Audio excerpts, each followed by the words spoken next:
What's up, my friend? How are you? I'm great. How are you? No complaints, man. No I'm complaints. really, really happy to see you.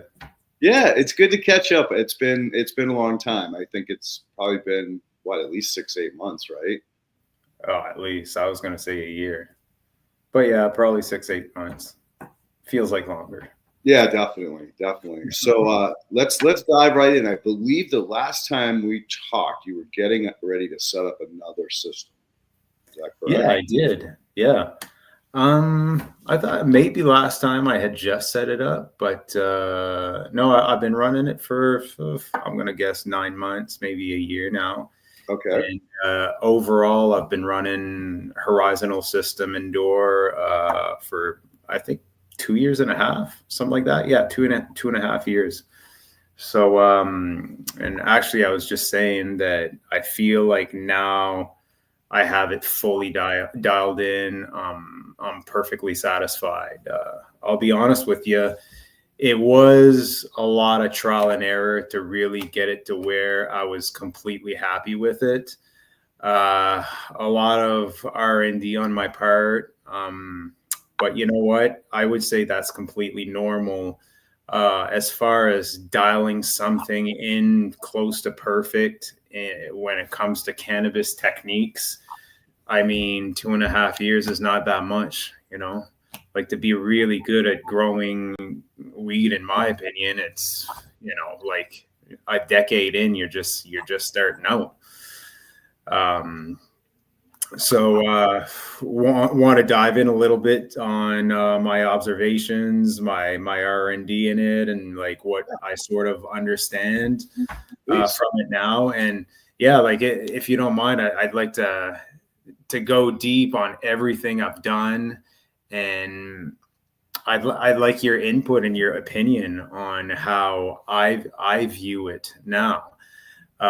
So first, when I started, my first crop went perfectly. So awesome. I thought I had no issues. But turns out it was a cultivar that just wasn't fussy at all and just totally took it and performed. Then I ran a few other cultivars that showed a deficiency in the leaves. So thankfully, I went over this a few times when we spoke, that my yield wasn't really affected. My THC percentage didn't go down.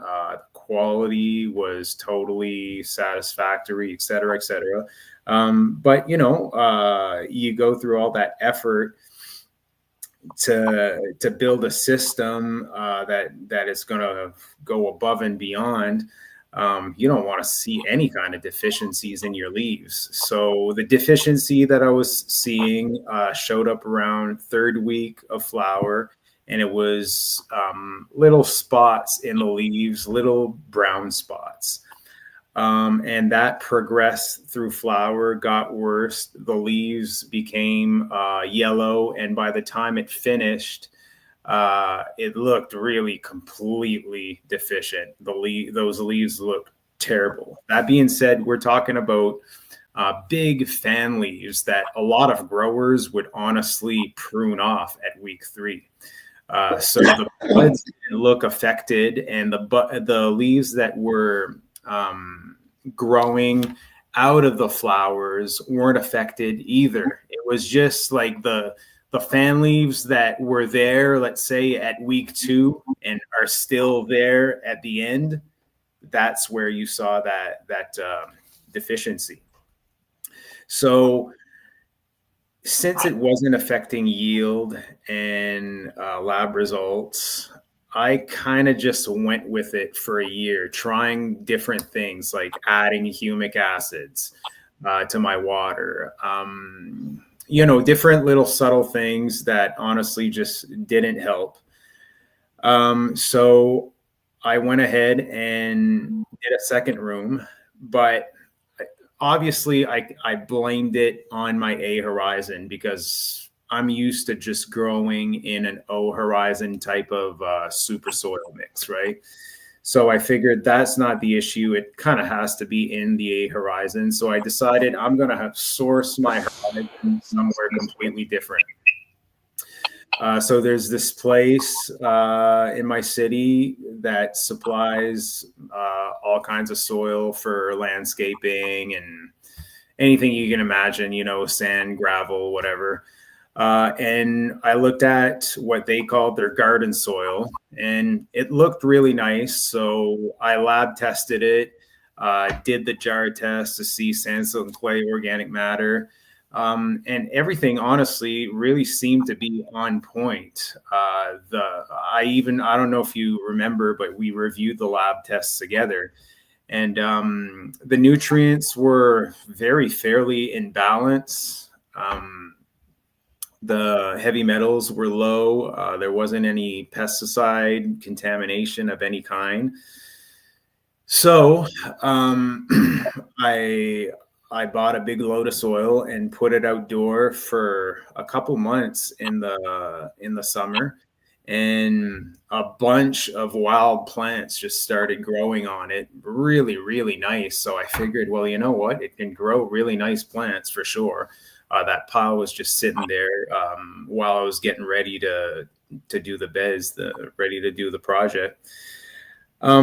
So that being said, I did the jar test to try to figure out really my sandstone clay ratios, and I found that so many variables sort of changed what the jar test did. Like the more I put compared to the soil to water ratio, for example, that I was putting in the jar, more it really affected how the soil settled over time.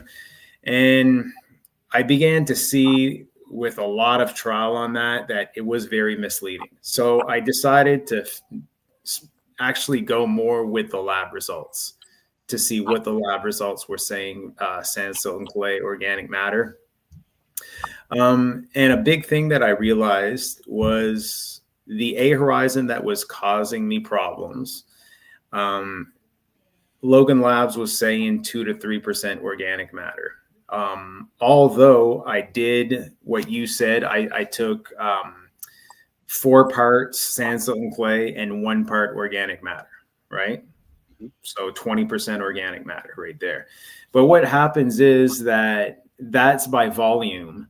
And we've discussed it, like there's so many variables that come into play. Like how much did you pack your organic matter in that bucket? Was it all fluffy, or did you pack it right in, for example? And also when you have lab results on that, like I said, it came back at that 2 to 3% organic matter. Well, they go by weight, not volume, right?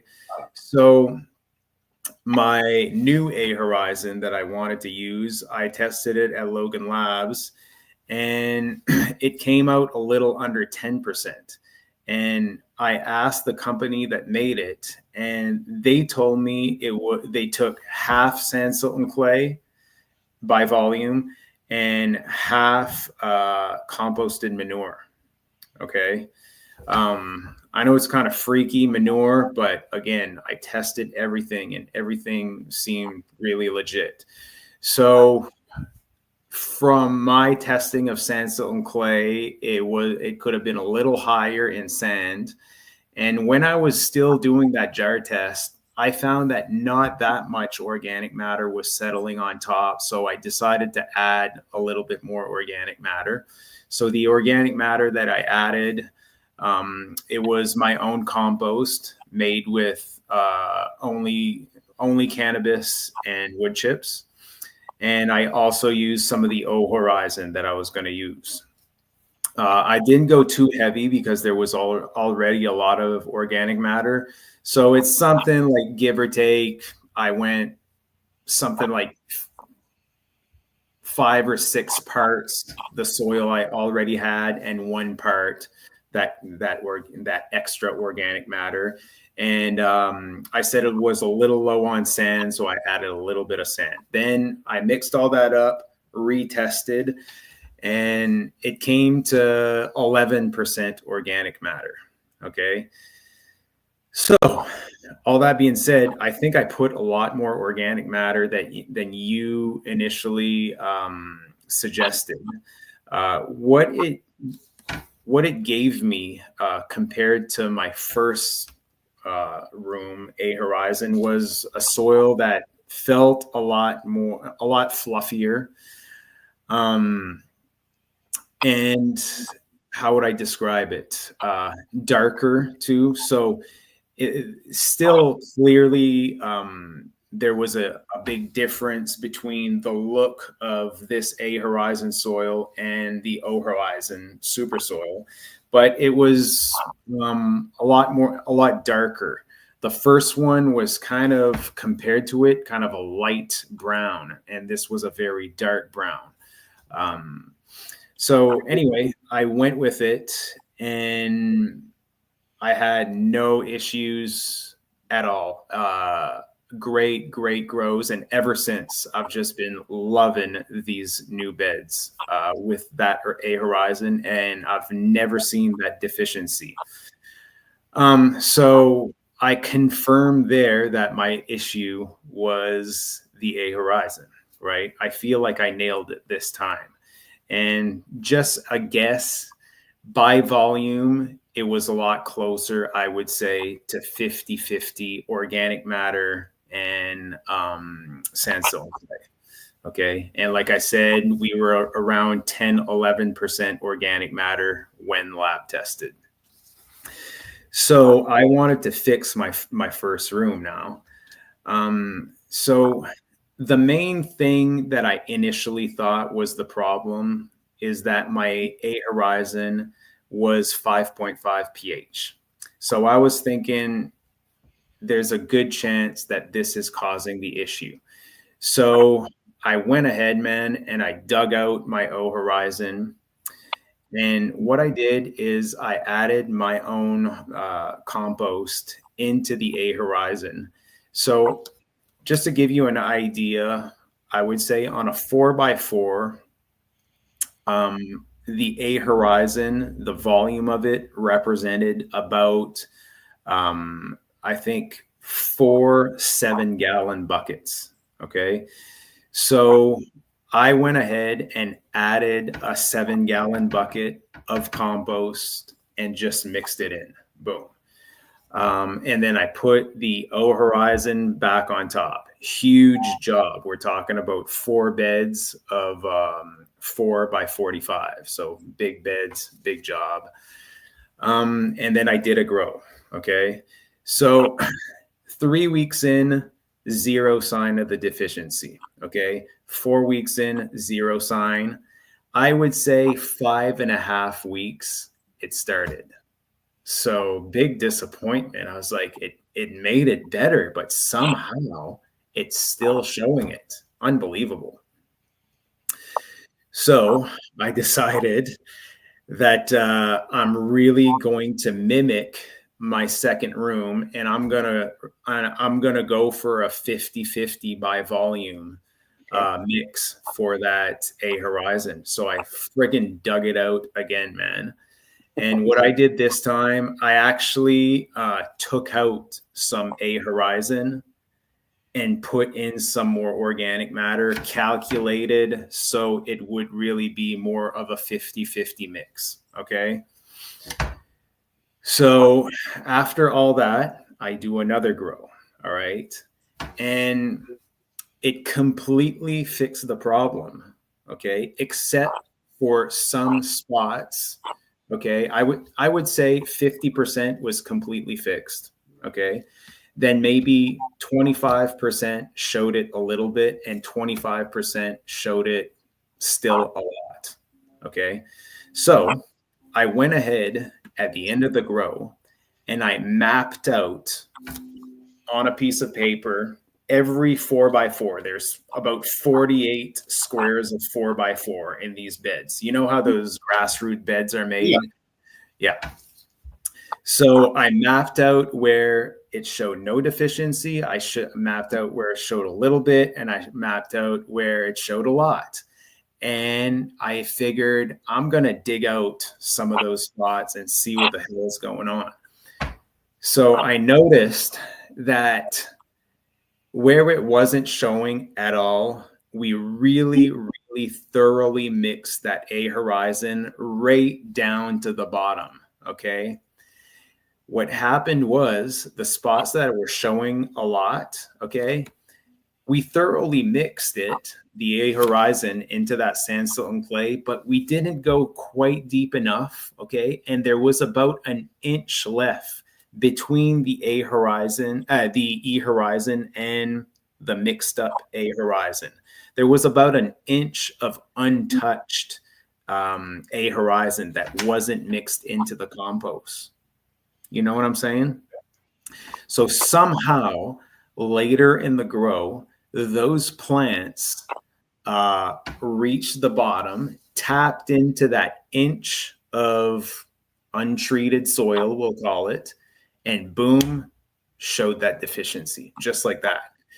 It blows my mind that the plant has all the soil that it has no issue with, and it can just tap into that 1 inch at the bottom and, oh, there we go. We show that ugly ass deficiency. So it's still not proven yet, right? So I go ahead and all the worst spots that that I mapped out, I dug out those I'll be honest with you, I dug out 4 of the worst squares, okay, to see if, before doing the whole room, just to see if it was going to fix it really, okay? So the first squares that were the worst indeed had about an inch of unmixed A horizon. I thoroughly mixed it and went ahead, did another grow with the same cultivar. Boom, it fixed it, okay? The room looked the same. Like the unaffected spots were still unaffected. The affected spots were still affected, but the ones that I mixed were fixed. So that was the issue. Like an inch of not properly mixed soil in the A horizon. So fast forward to now, and I couldn't live with imperfection. So I mixed everything in those beds. So now I'm good. So it appears that obviously that compost fixed the issue. Now, why did it fix the issue? Is it because cannabis doesn't like sandstone clay with not enough organic matter? Or is it because it fixed a pH issue? I'm not sure. What do you think? Well, I got a few other questions. So it was only that one cultivar that showed that. No, multiple cultivars showed it. Okay. It's the first grow I did, that cultivar didn't show it. So after the first grow, I was like, oh, genius. Like, this is perfect. I have no issues. And then with other cultivars, I noticed it. And I would say over 50% of cultivars showed issues with those beds. Was it always the same issue? Yes. Okay. Yeah, I remember us talking about this the last time and showing pictures of the dots. Yeah. And we were scratching our head trying to figure out what that was. Yeah. So I'd love if you do ever get a leaf that does have spots, which you probably won't ever again. If you could send it I did that, man. And I shared the results, and it was still not really conclusive. We still couldn't really figure it out. Because we could have maybe done a tissue test or a sap test. I did tissue tests, and we went over the tissue test together, and still we couldn't really dial it in. Got you. So there was not a big difference between the healthy one and the unhealthy one. Not huge, no. Okay, all right. Yeah, weird stuff. Yeah, well, again, it's a phenomenon. It's interesting, right? This is the stuff that scientists love. Don't you find it impressive though that maybe not even an inch at the bottom of the bed could have such an effect on the plant. Yeah, no, I can see it. I mean, all right, so back to trying to unlock it. Did you do a final sand, silt, clay, or textural on your approximate 50-50 blend? Yeah. And when it comes back, when I go 50-50 per volume at the lab, we're give or take around 10%. Okay, all right. Organic matter. Yeah. Okay. So we know that if you by the test results get to that 10 to 11%, then you're in that sweet spot. Yeah. And then, by any chance, do you think it could have been something else that was in the A horizon that was causing it, other than just the organic matter level? Like, what was you used a different soil this time, right? Completely. Yeah. So the main thing would be that original sand, silt, and clay for that problem causing A horizon was 5.5 pH. So for a long time, I blamed it on the pH. When I added organic matter, it brought the pH up to 6.5. That was going to be my next question was, what is the pH of the new blend? Yeah. So 6.8. The new, it's right around 6.5. 6.5. Okay. Well, that's a magnitude of, like, a lot. Every 1 point is times 10, and you took 10 times 10. I've found that compost has a very, very strong effect on pH. Yeah. And compost, man, I love compost. I do too. It really solves all the problems. It really, when I started using compost, I was scared of what it was going to do to my pH, and it really maintains it perfectly balanced. It's incredible. It's beautiful. A great buffer for sure. Yeah. All right. So I think that through this line of questioning, we're really getting the answer is that, for whatever reason, 50% of the cultivars that you grow really have a bad issue with the pH, and it's somehow. It seems, but it could be that there wasn't enough organic matter for nutrient cycling, or maybe it was just like a high tension soil that the tension was just too high. Maybe it wasn't porous enough, but I kind of doubt it. So, it's interesting that you say 50-50, because there's a project I'm working on now that I'm basically trying to make a potting soil without using any peat moss, perlite, cocoa cord, nothing, just pure sand, silt, and clay, and pure compost and chips. Yeah. Oh, by the way, you don't have any coarse or bulky stuff in your cannabis compost, correct? Like, there's no chunks or chips, big stuff, or is there? Well, I don't sift it, so yeah. Okay. Yeah, there can be chunks, yeah, for sure. Like, chunks of not fully decomposed cannabis stem, or residues of wood chips, etc. So, I use a bunch of wood chips and a bunch of dried stems, and I consider my compost done when it sort of maintains under 110 degrees. Okay. Right. So I flip it when it gets to 120 over and over and over. And then when it settles and it starts cooling down to around 110, I say, okay, I can use this, but there's still chunkiness. Okay. Because that was one of the issues that I really wanted to perfect is creating aeration through larger pieces of chips. Yeah, I have no issues with that. Yeah. So when you don't screen it, but when you use it, would you say it's like the biggest piece is like 2 inches or 1 inch, or? I'd say 1 inch probably. Yeah. Okay. All right. That's good to know. Because what I'm working on now is a little bit coarser. There's some that are probably maybe even 2.5 inches long, as the biggest piece that I could find in the compost. Yeah.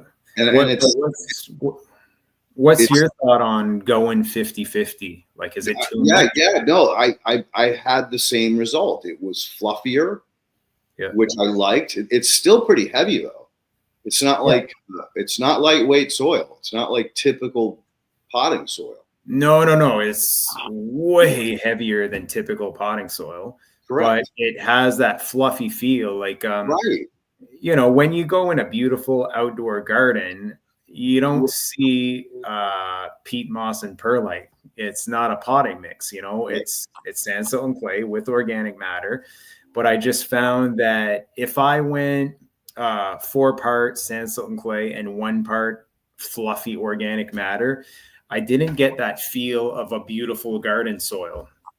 Exactly. And, I guess it was okay to me. It made sense because I'm putting that fluffy stuff, organic matter, on top of it. But in the end, I think it's performing better when I put more organic matter. That's what I'm getting at. Yeah, no, I think that that's a great conclusion, and it's also a great additional piece of information that can be passed along to others. I mean, basically, I was doing the same thing, but I was using it as more of a potting soil instead of an A horizon. But if you think about it, right, like you said, especially like in a forest, right, true forest that nobody's taking any leaves or sticks away, you can just bury your hand down in there, and it goes deeper and deeper. You don't really have that. Like if you buried your hand in the O horizon and you went down to the A, you'd know when you hit. Like you would know. Yeah, it's going to be a lot denser and a lot harder to just push your hand or finger into it.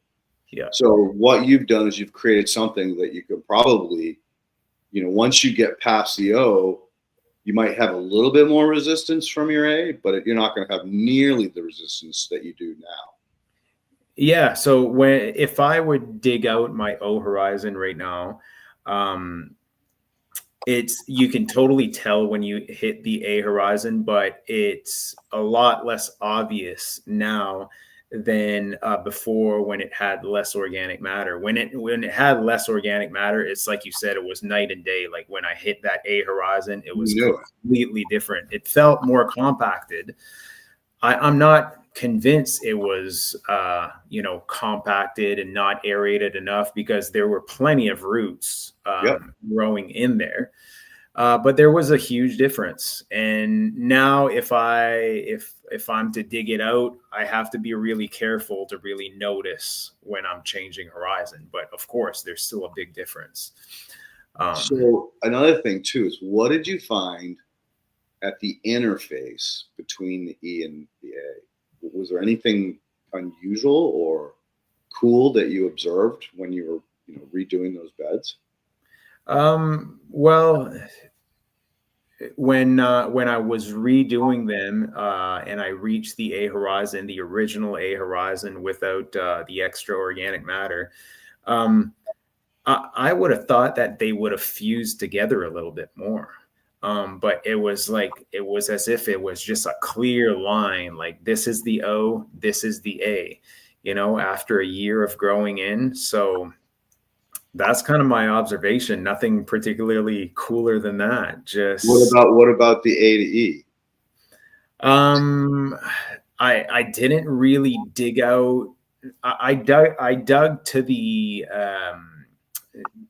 E, but that's where I think I messed up, and I didn't mix thoroughly enough, and I might have missed that last inch because I was scared of putting organic matter in the E.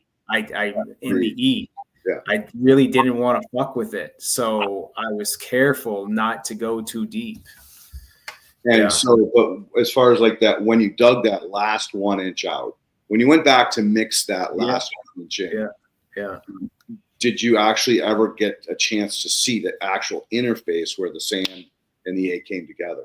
Or that was I dug out to make sure that I was really going deep enough. I mean, again, to me, just observation that E Horizon sort of looked intact how it did, just a bunch of sand and rock. So it looked the same as the day you made it. Pretty much. What would you expect? Well, I was always wondering if there would be a little bit of compaction in the A, like right at the E Horizon, which is why I used the mix that I did, was because I wanted to prevent a compaction zone, because it's going to be wicking up moisture. So it's going to stay wetter longer than everything else in the profile. Yeah. And so my thought was the weight of the soil on top would slowly compact that interface between the bottom of the A and the top of the E. So this is going to be really interesting to see what happens over time with this new 50-50 blend, because you may end up getting that compaction. Not that I'm super worried about it. Yeah. But if anything, the only thing I'd be slightly concerned about was that as the organic matter moves more towards silt, as it breaks down and digests, that you might get a little bit of sinkage in the bed. You might have to add, like between grows, you may have to add a little more O horizon. Yeah, well, I'm on a strict composting program that everything that we don't sell as final flour, we compost. So there's compost added every grow. Nice. And does the bed level remain pretty much the same, because it does get burned up? And pretty much, I would say so. Maybe a little bit of sinking, I don't know, but it looks totally fine about a year in. Okay. Well, this again is really cool, because I've often thought about, like, well, why shouldn't I play with that some more? I mean, that was just my first stab at it 10 years ago. Just trying to get people aware that just growing in pure organic matter just is too difficult. Yeah. As far as going hydrophobic and anaerobic. But no, I'm really excited to see, how this holds up over the next, say, year or two. And if there are any interesting developments as a result of it. Yeah. I mean, I'm super stoked that you don't have that spot anymore. Even though it really didn't affect the yields or anything, but I still, I have to believe that any type of deficiency is reducing something somewhere, whether it's one thing that really bothered me is that this is subtle. Okay. So on a consumer level, I don't think that anybody noticed, but it was affecting the smoke. Okay. Yeah. So it's one of the big reasons that I couldn't live with it personally. When you got about a third into the joint, I started noticing there's something off. And it's not harsh, like as in bad synthetic weed harsh, but just a certain harshness that was just not good to me. And to be honest, I kind of preferred the smoke of just a straight up super soil. So that was unacceptable to me. And when I built the second room, that completely went away and the weed became better than ever. So I knew there was something going on. And since I fixed my original room, that bad smoke completely went away. So it affected the smoke. So yes.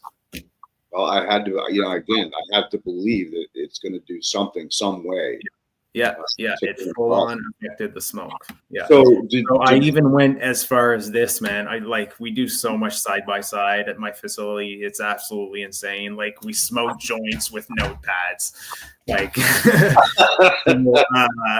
so we smoked a joint of a plant that we noted that was still showing the deficiency, because it was tapping into an inch of unmixed A Horizon.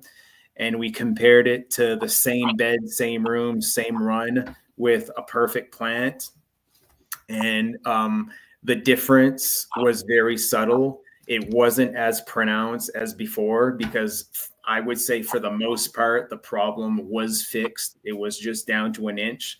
But out of 4 guys smoking on the joint, we all agreed that there was a slight difference, and the plant that didn't show any deficiency was smoother and better and more enjoyable. Did you do any like testing on the THC or terpene profiles in the 2 different plants?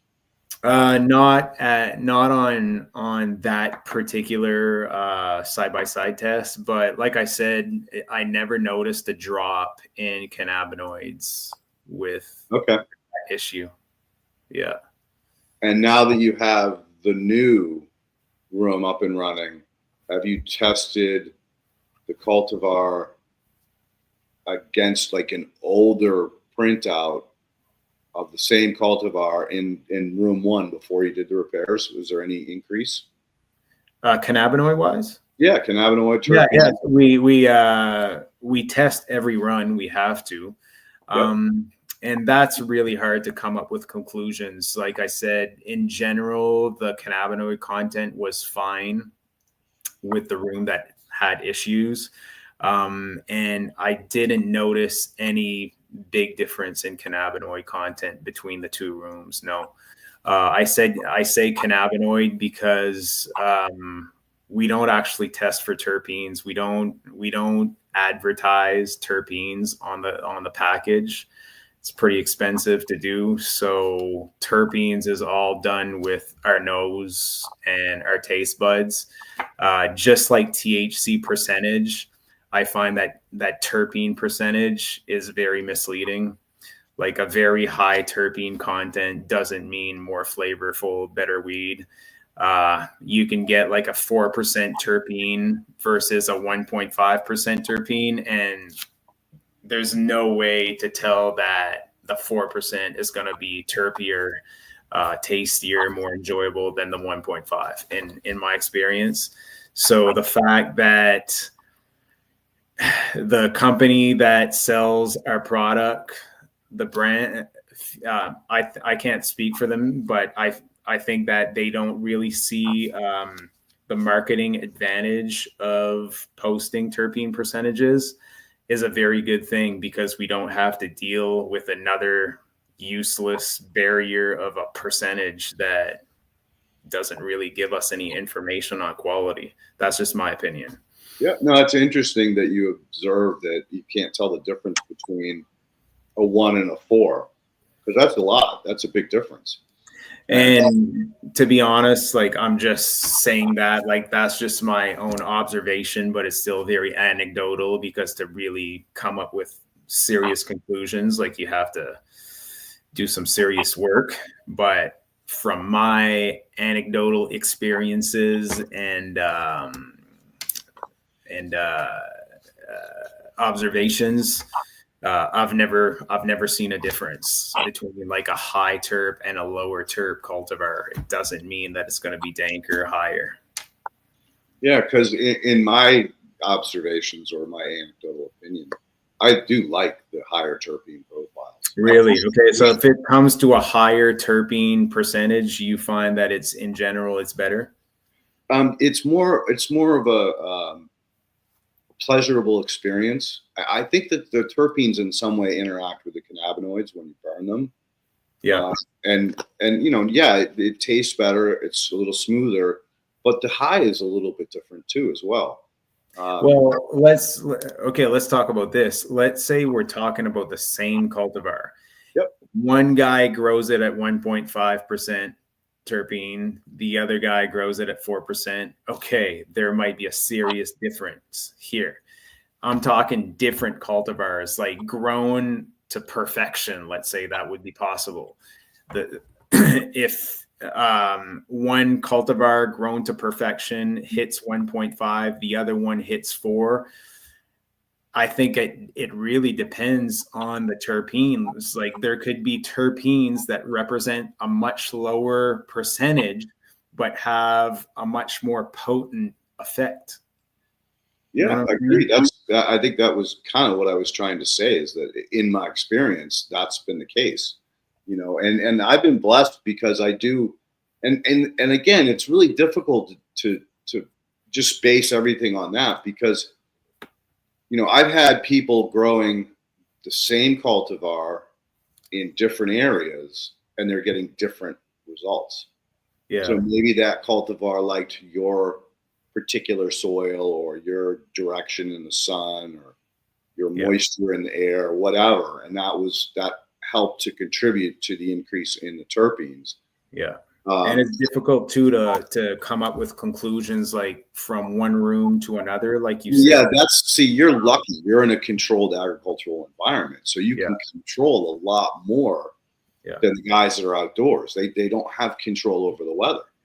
But even indoor and everything controlled, one bud to another can have such a difference in cannabinoid percentages and terpene percentages, and to really come up with scientific conclusions of, is this room hitting higher cannabinoids than this other one, you'd have to spend a lot of money because it's always a gamble. Like when I send it for a cannabinoid profile, like what's going to be the results. It's always a little stressful because no matter how well you grew it, it all depends on that small sample, and that small sample is never going to be representative of your whole crop. So, yeah. I wonder if there was a way, like in soil, when I'm testing soil on, say, a 1 acre site, I'll look for anything different, like as far as what's growing there, like different indicator plants, or is this area a little bit more wooded, or when I stick my finger in the soil, is this harder over here than over there? But if everything is really close and consistent, then I'll take a couple different samples and just mix them up in a bag. If it's different, like in some way, either plant or compaction or whatever, then I make 2 different samples, right? And I go to the 2 different areas and I collect, a few or 4 or 5 different samples in that area, and then mix them together and then send them off for a lab. I'm wondering if maybe you can do that with your bud, or does it have to be one solid bud, or can you just take trimmings from a whole bunch of different buds and put it in the bag? Well, we do have an SOP to make it sort of representative, of course. I'm not going to go through the whole SOP. It's boring, but we do try to be representative of the batch. But still, no matter what, you're talking 5 grams out of how many pounds? Like many pounds, right? Like hundreds. So no matter what, it's not going to be representative. Gotcha. But if we could quickly go back, I'd like your sort of opinion on, I said that I treated my A horizon twice, right? And the first time that I tried, I was really more focused on pH. So what I did, I changed the pH with a bucket of compost. So I wasn't near 50-50 per volume organic matter versus sand, silt, and clay at that point. And the problem just showed up a lot later in the grow than usual. I said instead of 3 weeks in, it took like 5.5 weeks in to try to show it. So I think that there's a good chance that it was just not mixed enough in the bottom, and the plant eventually reached the bottom and started showing that deficiency. So that being said, I just wanted to go back and say, maybe you don't have to go 50-50. Maybe it was more of a pH thing, like because of what's your thought?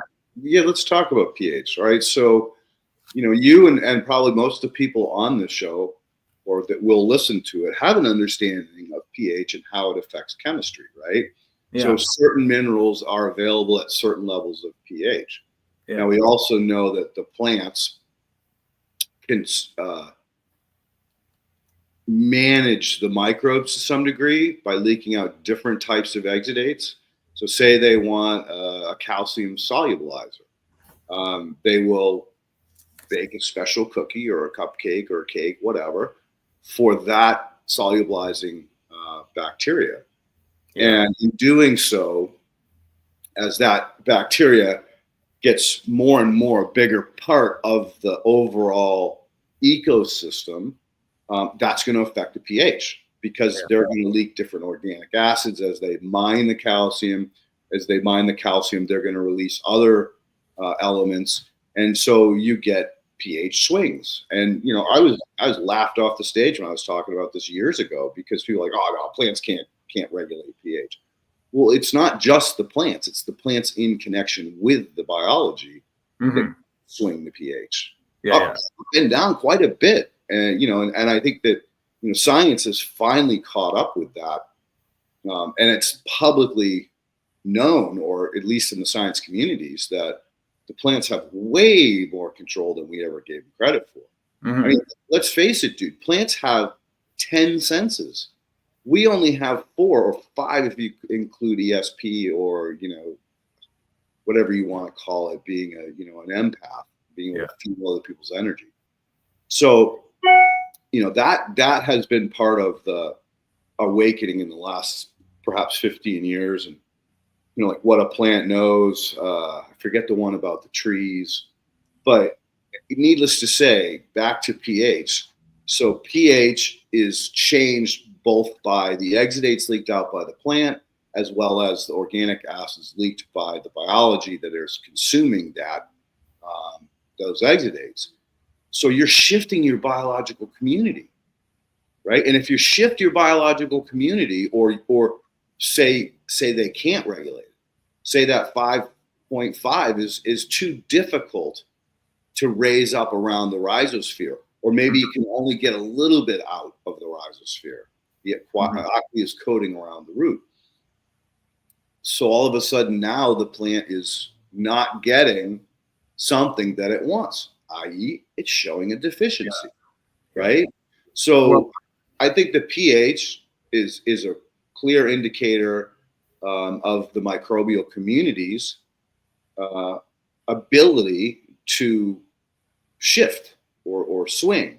One of the craziest phenomenons that we've seen working with the munchers, the understanding of how while they're operating the machine, they have to buffer it with calcium every so often, right? And they have it set up so that there's sensors that just basically say, oh, buffer and how much to buffer. But what that's creating is the swinging, right? The pendulum. And Craig and I theorized or hypothesized that swinging is what's creating a lot of these secondary and tertiary metabolites that are showing up in plant growth hormones, plant growth promoters, regulators, sexual hormones, you name it. And so if your soil is locked in at a lower pH, where more of the things that are available on a higher pH are not available, i.e. it's going to create a deficiency. And I think that's basically, in a nutshell, what happened to you. Yeah, I would really like to know if just fully fixing the pH and not adding much organic matter would have fully fixed the problem. But well, again, I guess I could still do some R&D, go back to that original A horizon, which I have some left, and I would testing. Yeah, I would too. It would have to be done in pots and stuff there, but I could do it. Yeah, just to find out. Yeah, again, at the end of the day, information is information. It's power. Yeah, right. Yeah. I wonder if it was useless to go and do all that work to bring it to that 50-50. I thought you played with that. I remember we talked about the brown spots, and your hypothesis, the pH was the one that's creating the deficiency. Yeah. And we talked about that at length, and I thought you were going to go back and try to raise the pH somehow. I did. And that was my first attempt when I added a bit of compost, and it worked to raise the pH. But you didn't use any liquid. What's that? You didn't use any liquid. No, I think we discussed maybe to get some stuff mixed into water and make it wick from the bottom to reach that A horizon to just raise the pH. But all the products that I could find weren't soluble, and I just figured that if I'm gonna flood my tables to make my soil wick that product that's not soluble, it's probably just gonna stay on the bottom and not really fully mix into my A horizon. And it was really expensive stuff too. It was it was, you know, derived probably from lime or I don't know what. And bottom line, it stayed in tension well in water, but it wasn't soluble. So I decided, screw it. It's kind of a big investment. It's probably not going to work, I felt. So I didn't go that way. I went the hard way and added a bit of organic matter. Yep. Like I said, it did change the pH. But I made that mistake of not going deep enough. And like I said, it improved a lot, just that bit of organic, that bit of compost. But since it didn't fully fix the problem, I wasn't thinking of the possibility that there could be an inch that wasn't mixed well enough, still causing the issue. So I went the next level and I added even more organic matter. You know? So you fixed the problem just in a manner that wasn't as easy as potentially. Yes, and I'm just curious if I could have went with less organic matter but a proper pH and still get good results. Yeah, I think it's very worthy of an experiment. Yeah, you have the space, you got the controlled environment. You got the pots, you got the soil, you got the plants. Yeah, I have an R&D room. I should try it, man. Okay, I'm going to try it. All right. I expect to hear back. No.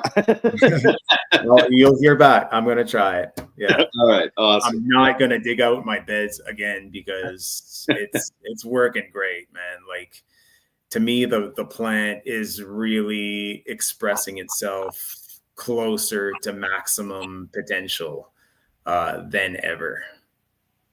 How's your sales and stuff? Are people begging you to grow more now, or well, like I explained to you, probably I grow for a brand, and all my weed sells big time. Like every single gram that I've grown, and since I started growing licensed since 2019, I sold. I've never had anything in my vault. Is anybody like encouraging you to buy another license and expand?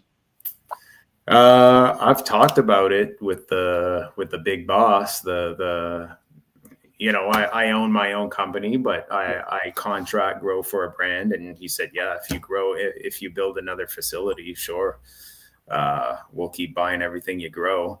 But I'm not rich, and we've built this.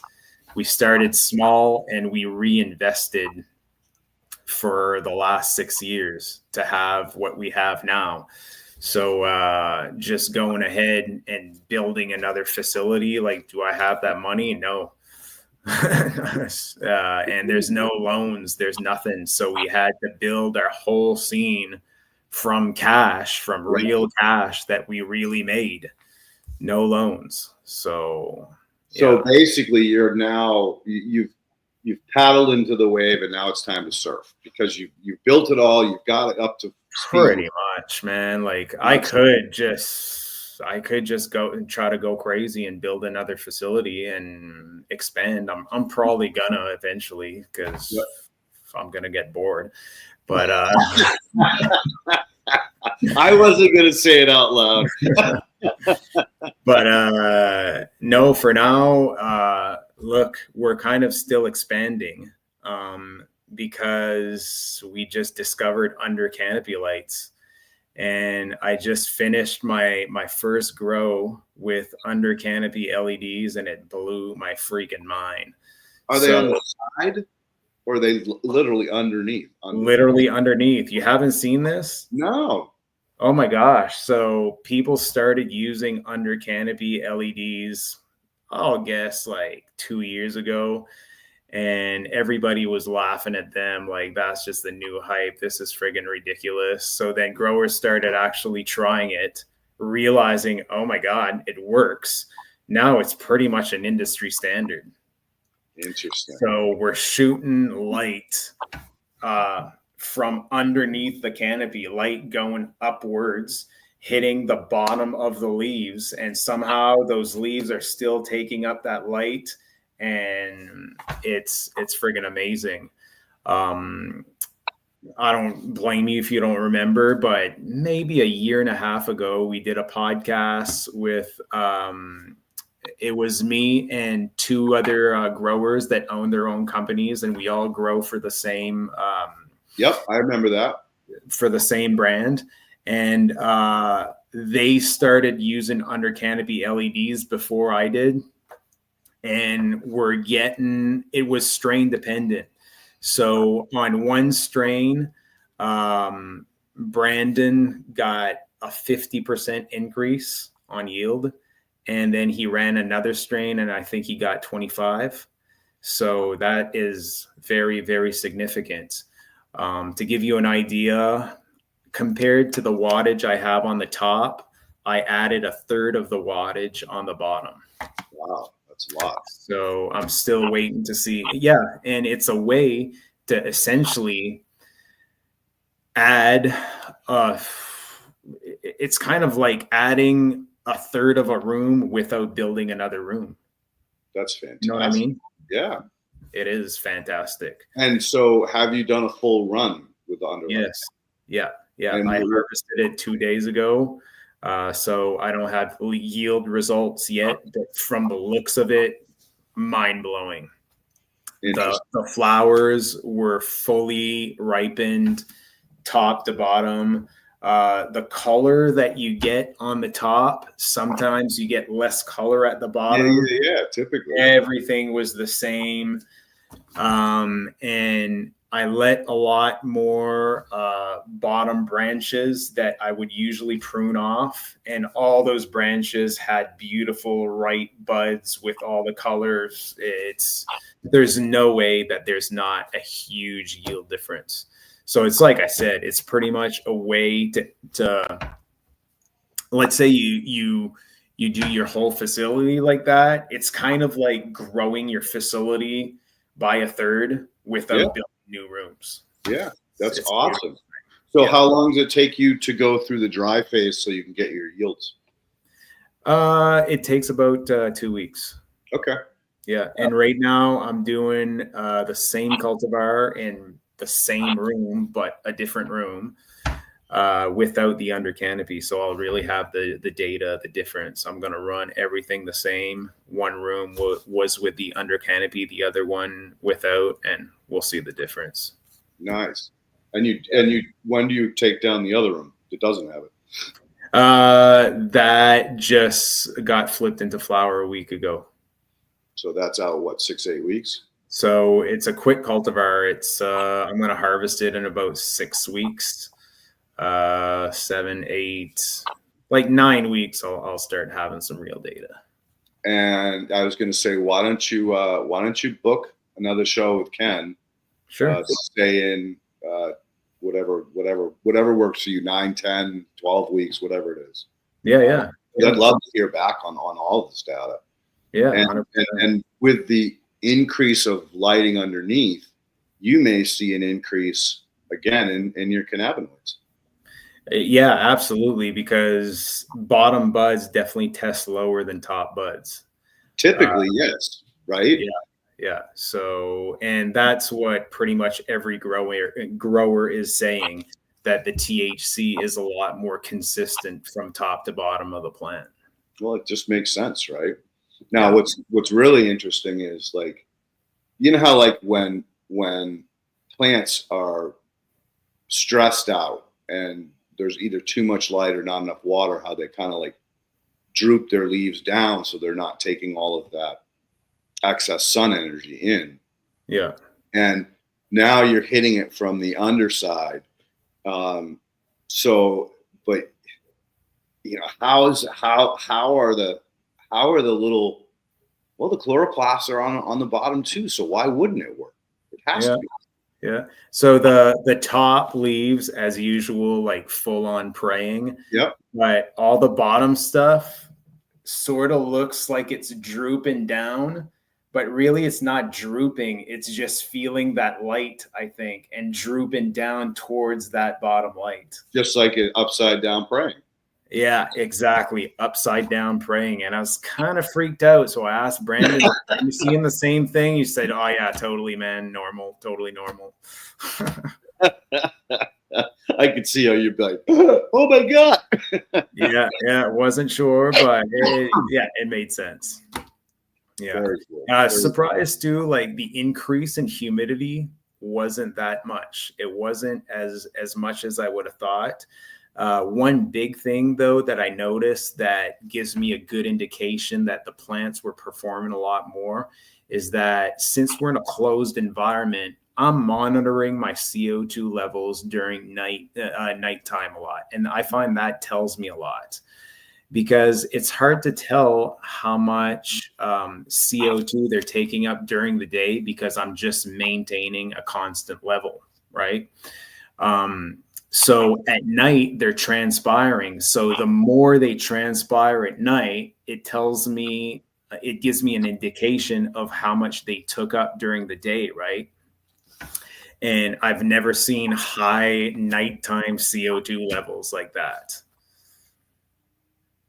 You know what I'm saying? Yeah, I'm just wondering, like, because CO2 is generally generated by the biology, not by the plant. The plant's releasing the oxygen.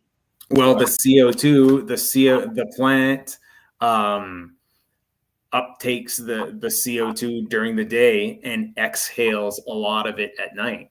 I didn't realize that. I thought they only exhaled oxygen. Oh no, they like the second that my light goes off, the second my CO2 start going drastically up. Interesting. Yeah. And the deeper I go into flower, the higher my CO2 goes up at night. So I'm very conscious of how high it goes because I feel it really gives me an indication of how well the plant is performing. Yeah. So I run 1500 ppms during the day, and on this grow with the under canopy lights, I was reaching 4,200 ppms at night. Wow, that's a huge difference. Big time. Yeah. And then the second the lights go on, the very second that peak 4,200 starts tumbling down very impressively fast. So you're getting like a free CO2 charge. Yeah. But if I wouldn't be adding CO2, it would go down from 4,200 ppms to about 150 ppms in a matter of, I would say, 4 hours. And then oddly enough, I don't know if you have the answer for that, when it gets to 150 ppms of CO2, it stays there. So it will never bring down the CO2 to zero. So I don't know if when the CO2 gets that low, the plant stops uptaking CO2. I'm not sure. What we know with the microbes is that the microbes consume oxygen and release CO2 to the plant. That's always been the loop. Oh, right? And that's huge. Just to backtrack, when I start a grow and I put on some compost on the soil and I put on some little clones, those clones are not taking up much CO2 significantly at all. So my CO2 levels will go up to 5,000 in an instant, and I have to flush my room constantly. So pull the air out and add new air. Yeah. So until the compost has stopped releasing all that CO2, I flush my room every once in a while. Yeah. But it takes, I don't know, it takes give or take like 2 weeks of veg, and then it really stabilizes. And then when I start flower, then I have to start injecting CO2 instead of flushing the room. Gotcha. Yeah. So you're definitely right. The biology in the soil absolutely releases a lot of CO2. Yep. Yeah, Yeah. I just, dude, I've never heard anybody say that the plants release the CO2 at night. I mean, if But that's, well, don't plants release a certain percentage? I don't know, like 66% of the CO2 they intake during the day, they transpire at night. Isn't that how nature works? well, maybe the water vapor is attached to a CO2 molecule instead of an oxygen molecule.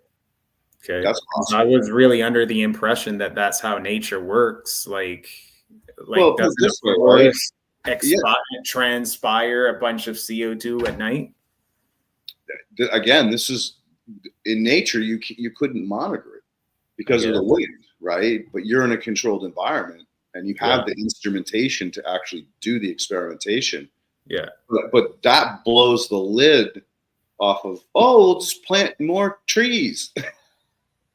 That'll Well, fix the environment, right? well, yeah, but let's keep in mind that it takes in more during the day that it transpires at night, for sure. Oh yeah, no doubt. I mean, look at where is it like?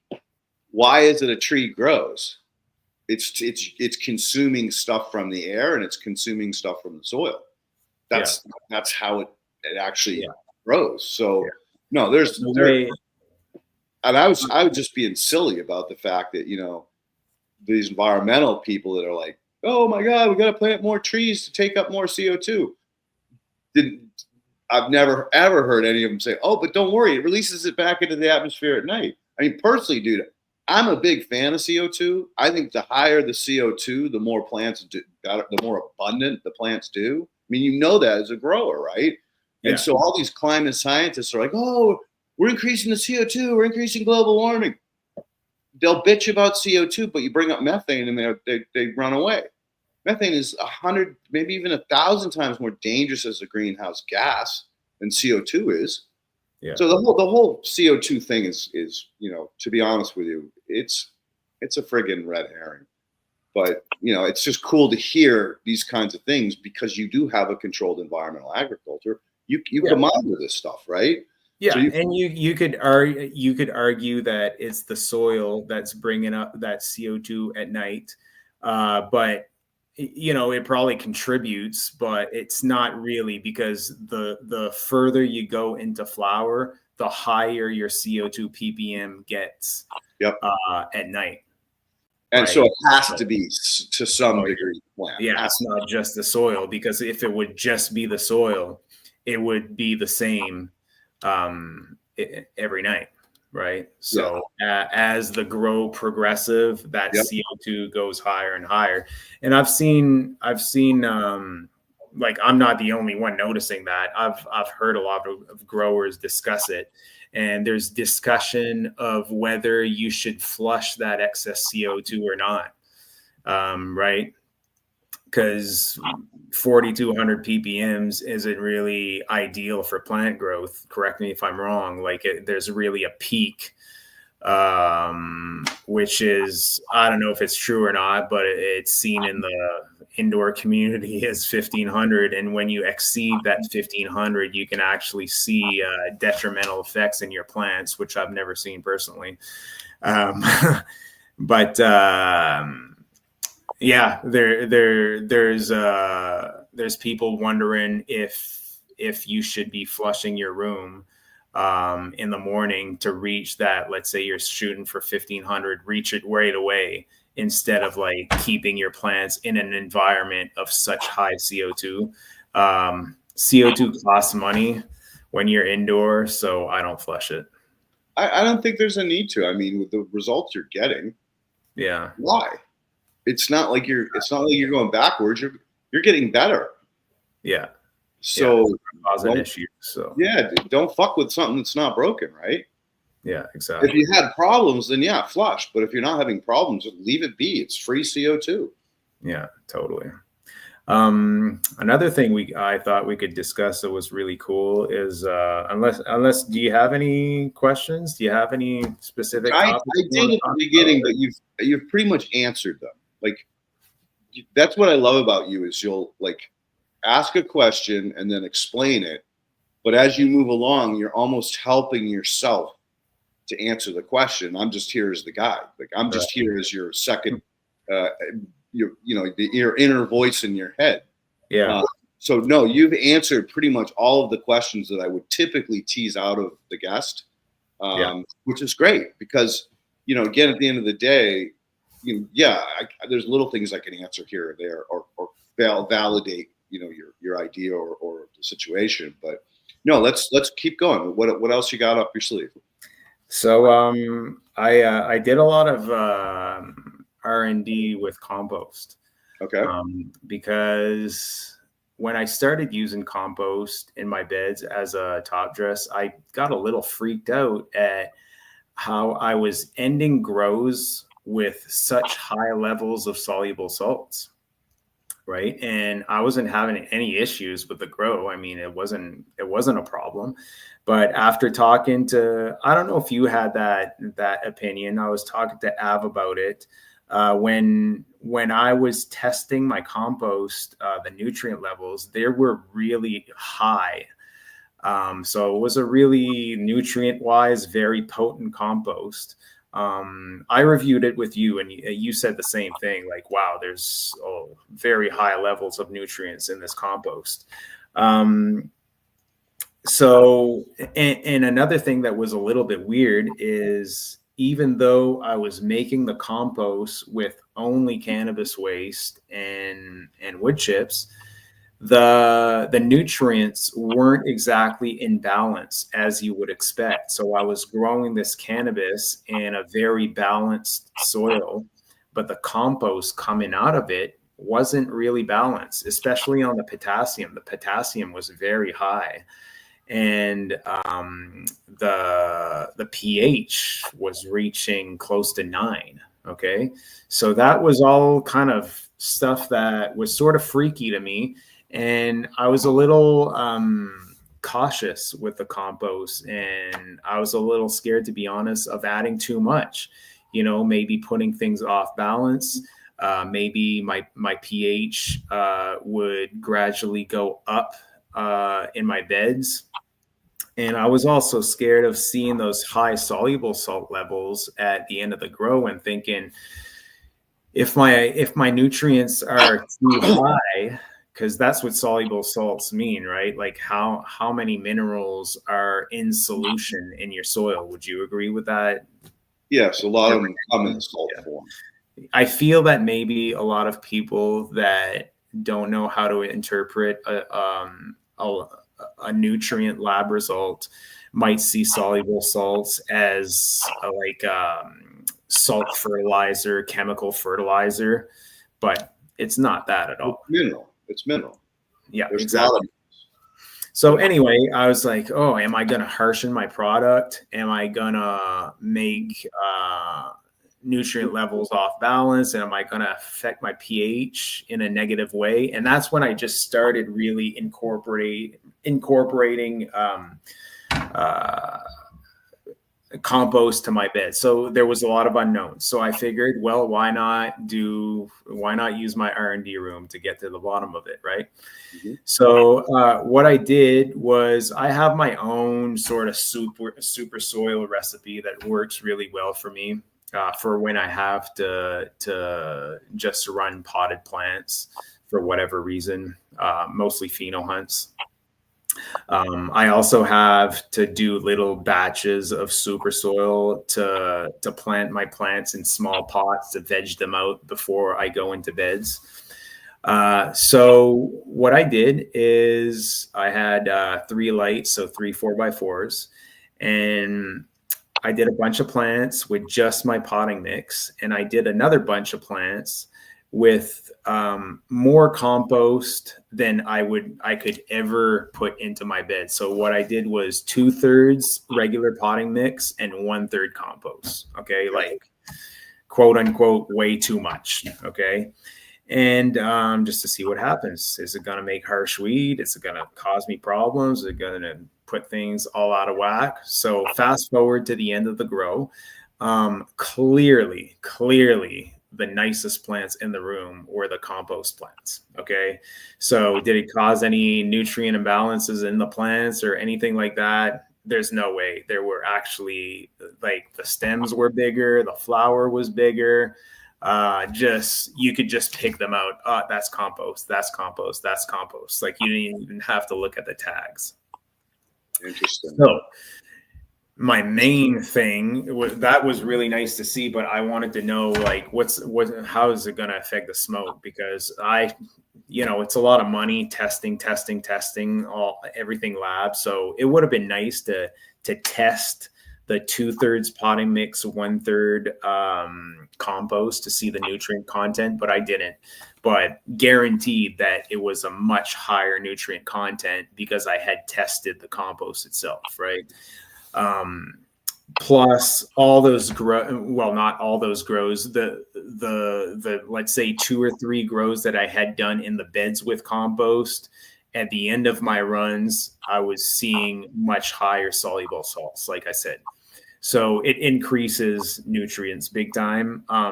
So we did side-by-side smokes, and it was very obvious that the compost plants were smoking smoother than the non-compost. So what I've learned of all of this is that, bottom line, you can't overdo the compost if you're doing it at least only with the cannabis that you're growing. Okay. What would happen if you're using a bunch of other stuff that don't come from your facility and may cause, like, real nutrient imbalances? That could totally happen. I don't know about that. But if you're growing cannabis and your compost is only made out of cannabis, my research shows that you cannot overdo it. What do you think of that? Oh, I agree, and I'll tell you why. It's all about the biology. Yeah, is it all about the biology, or is it? Dude, you tested your compost, and you got a fucking 5-star rating. Okay, so I don't underestimate the biology. Extremely important, but I would anecdotally argue that there's other things going on in the compost, namely humic acids, I feel. Oh, yeah. Which create the effect of just perfectly balancing everything. And that's what I'm getting at, I think, is that, would you say that there's a good chance that those humic acids made everything so well balanced that that's why it's smooth? That's why it's smoother? Yeah. So bottom line is, anytime I get called about a rescue, Leighton, I got all kinds of problems. My plants aren't doing well. First thing I say is humic acid. Humic acid makes chemistry play nice and feeds the biology. Number 2, you need kelp. Kelp is a plant hormone. That's going to help just calm the plant down. Just take it out of crisis mode. It's like smoking a joint after you're fucking stressed the fuck out. It just calms you down. And the last thing is fish brew. It's all about the biology. Yeah. And everybody that I've given that recipe to always calls me back and thanks me. He's like, "Oh my God, you saved my ass. You saved my grow. You saved my plant."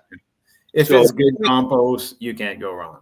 Right. Humic acid is so critical. It's such a huge part of again, making the imbalance in chemistry.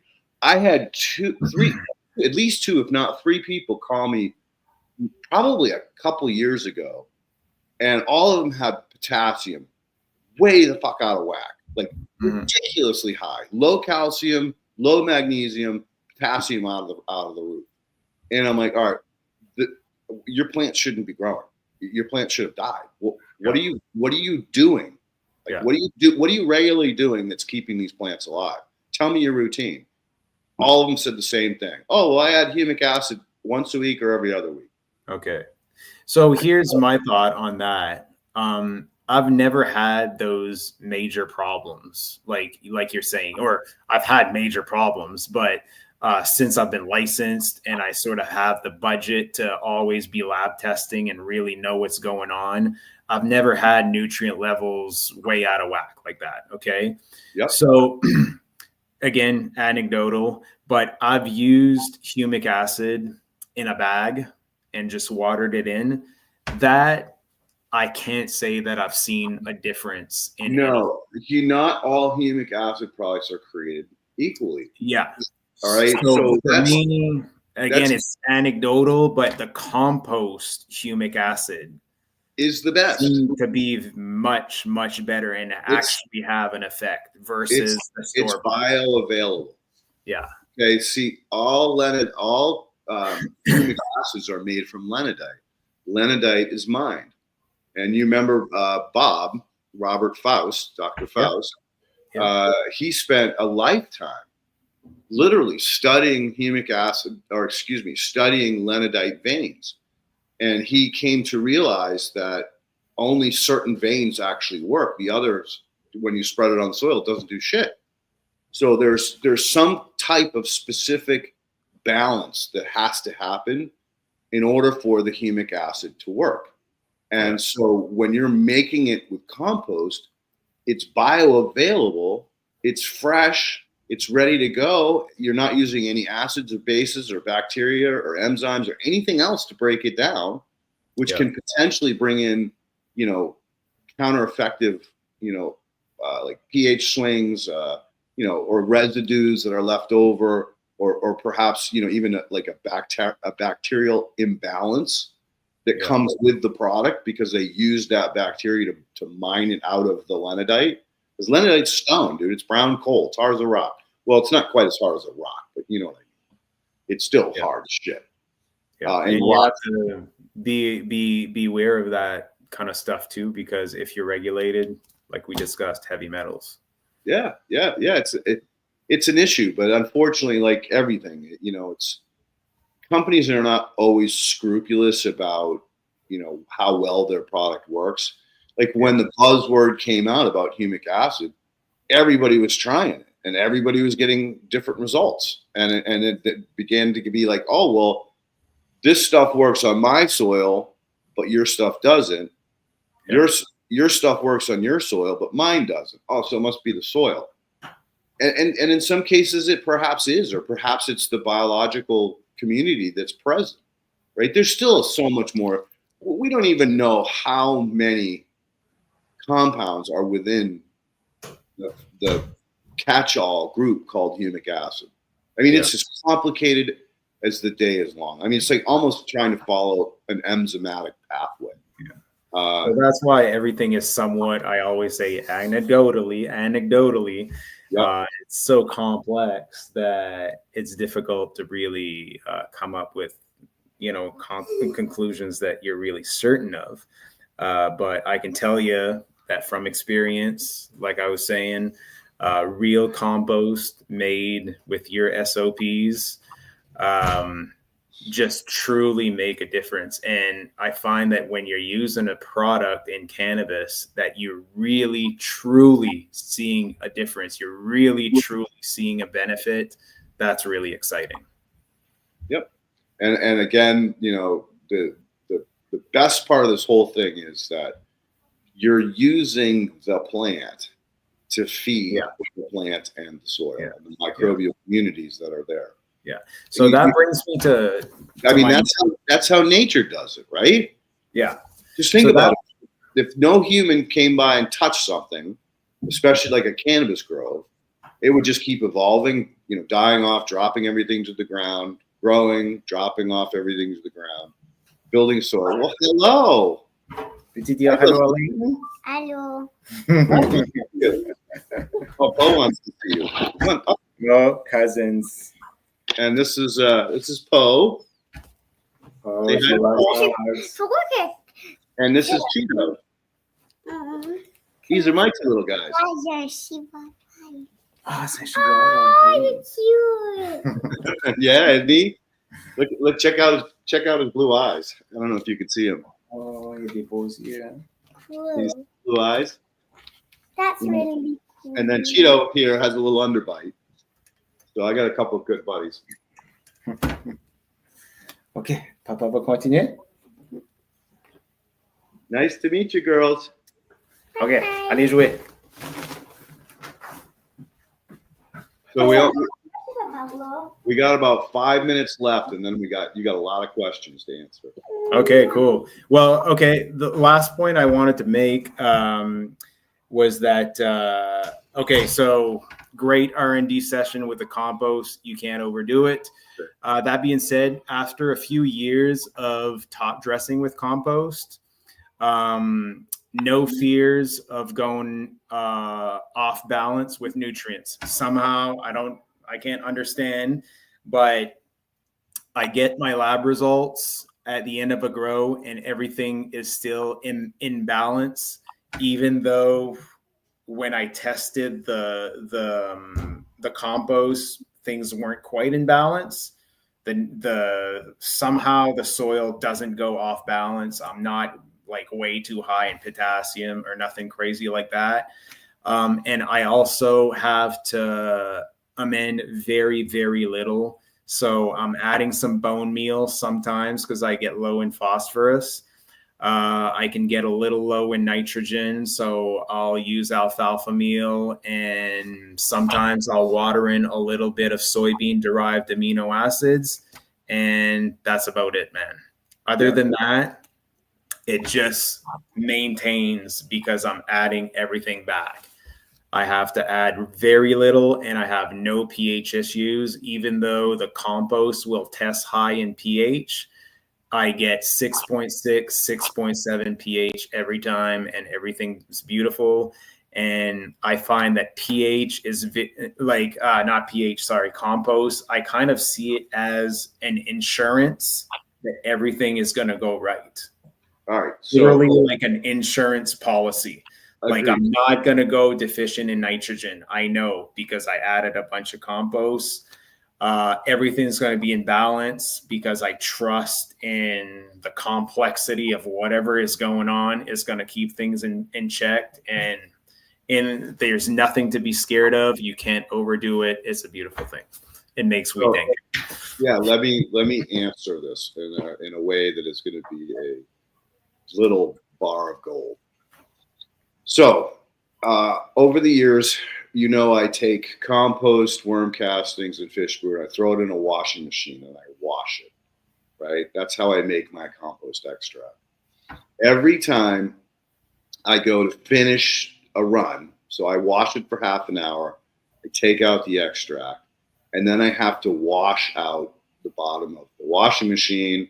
And every single bucket of liquid that I get, I have to gold pan. So I pour off the top liquid, then I swirl it, add some more water, and then pour off the top. I always get sand, silt, and clay in the bottom of the bucket.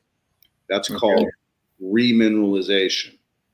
Okay. So we did an experiment with growing tomatoes in sand. And I don't know, Ken, do you have a picture of that?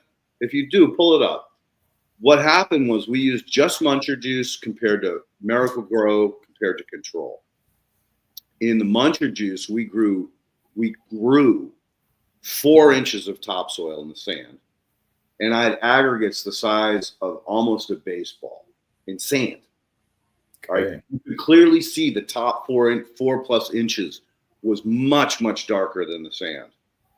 And I went to the other buckets that did not have the muncher juice, and I scooped them up, and the sand just fell through my fingers. Of course, right? The root balls were tiny. There it is. See the bucket on the right? Yeah. Look at that. I sent that off to Logan Labs. We increased the clay 3-fold and increased the silt 5-fold as compared to the other 2 buckets, as compared to the And if you don't mind, say again what you added to the muncher juice. So it's a food waste derived organic super soil food. Okay. How did you add it in the form of a liquid? Listen to this. diluted 10-1 with water. 2 cups, 2 applications did that. Wow. Yeah. Imagine if I did 5-1 and 5 applications. I probably could have got that whole bucket to be converted to topsoil. So it goes both ways. Think of it as a loop. You have biogeochemical reactions going on all the time. The biology is breaking down the sand, silt, clay and converting it into other organic compounds, and vice versa. What? It can do that. It can do that. I just like take a mineral and break it down. Well, yeah, no, obviously it can, but yeah, I wouldn't. But to that level, to that degree, that fast. Yeah, that happens that fast. You wash the compost, you get remineralization. You add biology, you get remineralization. So all the compost you're adding is adding sand, silt, and clay back to your A profile.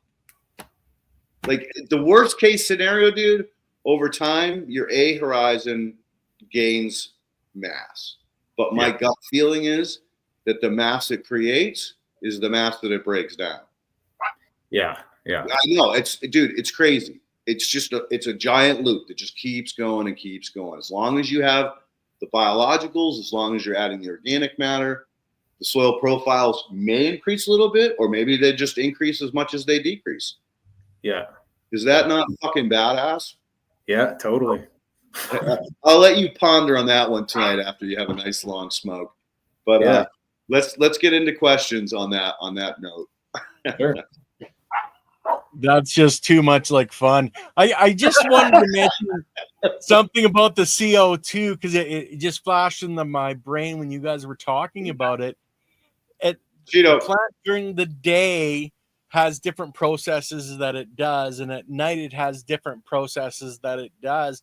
I'm wondering if the CO2 is actually like a buffer, like an insulation mechanism during the day for when it's drawing in energy from the light, and at night that isn't needed to be there, so it blows it off so that the other process, the process of growing the plant, happens at night, not during the day. It's just saving up the energy during the day.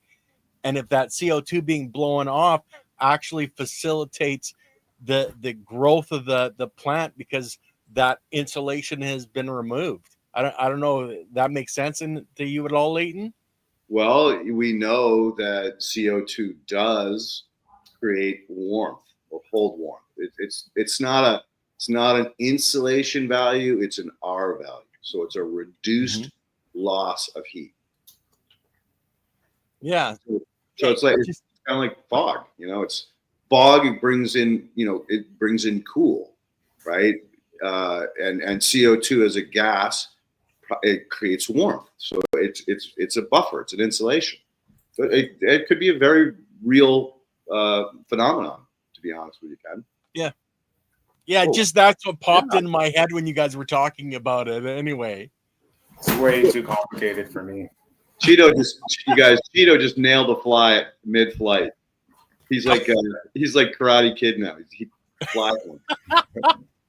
All right, on. So their first question, I have mostly clay here. I've been layering organic matter and planting cover crops. What else would you suggest? I suppose I should be adding some sand at some point. Yeah, sand will help for sure. Organic matter and roots will help for sure. You could also use something like muncher juice or fish brew. The biology will definitely help to get those clay platelets to stand up. Typically, compacted clay plates look like this. Healthy clay plate look like this. They stand up on top of each other. And that when they stand up, they create this little sea cavity where the biology can get in there and mine them, but the biology excretes biofilms, which creates stability because the plates can't stack up anymore. They are forced to stay upright. So again, all about the biology, and the roots are doing the same thing. They're providing the rhizosphere, which is they're going to mine down in there. Oh, another thing is jackhammer radishes. What are those things called? Daikon. Yeah, daikon radishes. If you grow daikons, just leave them in the ground. Let them rot. It's going to stink for 3-4 days, but they're going to feed the biology and speed the whole process up a tremendous amount. Yeah. Well, they punch through so deep through clay, and they're designed to just break things up. So yeah, they're a brilliant thing. Dude, I've seen them pop out of the ground. It was so freaking hard that they popped out of the ground. They grew on top of it. Oh, geez. That's some hard packed fucking soil. That's a fucking hard pan for sure. So Kevin wanted to know, wonder why I'm attracting aphids but not predators. Out of balance. So something is out of balance. What I'd suggest is, I don't know what he's growing, but again, I would increase the biology. The biology brings the whole ecosystem back into play. You can also plant some banker plants that will attract. I forget what the predator is for those, but you probably have. I'm assuming you're outdoors. If you're indoors, it's different. You're going to need to do biocontrol. You're going to need to do a predator release. But if you're outdoors, you can grow certain plants that attract those native predators, and you'd be surprised at how quick they come back. Like when I moved into the place, my first home here in the Dune Circle, I first thing I did was spread compost because we're on the dunes. It's just sand. And second thing I did was I grabbed a whole bunch of native indigenous plants, seeds, and I just sprinkled them all over the place in this little raised garden. It was a sandbox. And damn, if I didn't have, when everything started to grow and flower, I had so many different types of insects in that. And it was like they just poured in. They came from nowhere. We don't even have screens on our doors because we have no insects out here. A lot of it has to do with the strawberry fields that are surrounding me because they use so many fungicides and pesticides. But even with all of that, the negativity and the poison around me, when you grow those plants, they will come, and that will get rid of your aphids. Unless you're indoors. If you're indoors, biocontrol. Get a hold of Bug Lady. Susan Rand. Or Claude Roberts from Anitus Bioprotection. Yep. I don't know if it was the crazy mites that were going after the aphids, but I think they also have predatory wasps that lay their eggs inside of the aphids and eat the aphids from the inside, but I'm not sure. Yeah, I got enough problems keeping up with biology. Luckily, I've never had aphids indoor, but outdoor, it's very common. Yeah. Next question. When using LED lights, is it true that calcium and magnesium uptakes are different with living soil? Oh man, I did an R&D with that. So I always used a little bit of CalMag to remineralize my my RO, and I was getting great results. So I was scared to stop. So I did a side-by-side in my R&D room with LEDs, very high powered, and living soil. A 4x4 was with RO, a 4x4 was with added CalMag, and another 4x4 was with RO only, but I did an Epsom salt spray for veg and pre-flower. And I saw absolutely no difference with RO, CalMag added, and only Epsom salts. So ever since I stopped adding CalMag to my water, and it's nothing changed except my soil is in better balance because I don't have excess magnesium anymore. And the magnesium form, the calcium form was calcium chloride, and that brought down my chlorides. So no, it's not true in my opinion. If you have enough nutrients and they're in balance and everything else is on point, no, there's no use for CalMag. Love it, dude. Love it. And again, living soil says it all. Yeah. Right? Living soil makes humic acid. Humic acid makes chemistry play nice, even if things get out of whack a little bit. Yeah. So it's not true. You don't need CalMag. Okie dokie. I know I stopped using CalMag in my grow. Listening to Leighton for too long, I learned too much too fast, and I went, "Oh, I don't need this stuff anymore," and out the door I went. Yeah. Before I was gonna stop doing something, I really had to try it first, R&D style. I did. Now it's been over a year, zero CalMag. Yeah. So, Mirror, what about Hugo Mounds? How do you feel about that? And Leighton, I'm sure you can go off about that. All right, as long as it's a mound, I'm all about it. So the confusion is that a lot of people like to dig holes and bury logs. As long as the bottom of that hole has a way for excess moisture or water that's going to build up during the rainy season, as long as it has a way to drain off, then that works. But if you dig a hole and clay soils and you bury a log and put some soil on top of it, you're going to create an anaerobic bog. So don't do that. The original designers of hugelkultur were nomads that were Germanic, I believe. And they had a summer camp and they had a winter camp. And the way they fed themselves, which was genius, was before they left their camp, they would take rotten logs, pile them up, throw a whole bunch of soil on them, and throw a bunch of plant seeds in there.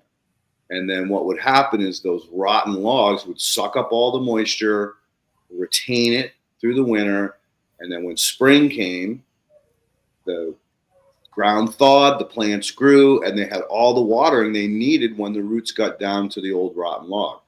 That's without even talking about biology.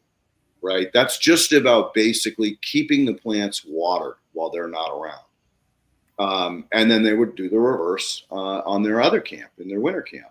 So it's genius. It's absolutely genius as far as how to grow, as long as you're mounds, as long as you're on top of the soil, especially if you're in clay soil. Mm-hmm. Old rotten logs, water.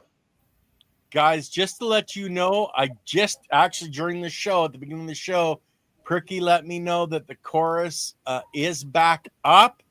So anybody that has won Leighton's chorus on building hugelkulturs, reach out to me. It's all about the biology, and we'll get you the new link, and we'll start doing the giveaways again here probably next week. But that is up and running now. We're just going to make sure everything's good to go before we start doing the contests again. Thank you so much for remembering that. I've been dying to call him. I've just been so friggin' crazy busy lately. And there's another gentleman that bought the course that needs it again. So thank you for reminding me of that. Good. And he's going to be coming back on. I'll be sending the link, and we'll see if we can't get him back on here in the near future. Yeah, he's got a lot to talk about since last time. So my beautiful wife, Silly Lily, I wonder if that inch created a sort of air pocket. And we're talking about that inch at the bottom, Tom. It's why they tell you to stamp down the soil around your roots so that it gets rid of any air pockets, air not in space, but in substance, if that makes any sense. I still think it was the pH. I really believe it was the pH that was something in that first mix was not right. Yeah, like when it's hitting that, there's just my guess is that the pH is off, and it's probably not creating a nutrient deficiency. I think it's probably creating a nutrient, I would guess, toxicity. Maybe that low pH makes a certain mineral way overly available and burns the leaf. Would that make sense? Absolutely. If there is all that soil volume, I don't think it's a deficiency. Because if it wants nutrients, the plant can get it. So it must be a nutrient toxicity. Like I said, soil tissue analysis didn't really show it. It's it's just a weird thing. No, I'm glad you corrected that, because we were calling it a deficiency, but it wasn't. It was a toxicity. That little part of the leaf died. It lost its chloroplast, lost its mitochondria. Yeah. Yeah, we've got one last question from Dirt Right. Our beds are about 40% moisture level. They are horizontal, of course. I'm about to get them to 50% or better. The plant cover crops, do you suggest surface water or should I bottom fill? That's a good question. I mean, 40% moisture level. How are you coming up with that 40%, I guess? Are you using the Blue Mat that gives you a percentage? Not Blue Mat, but Blue Lab. Or maybe a pyrometer. Yeah, because I got confused with irometers. I don't know if I was doing something wrong. I was following all the instructions, but before I'm about to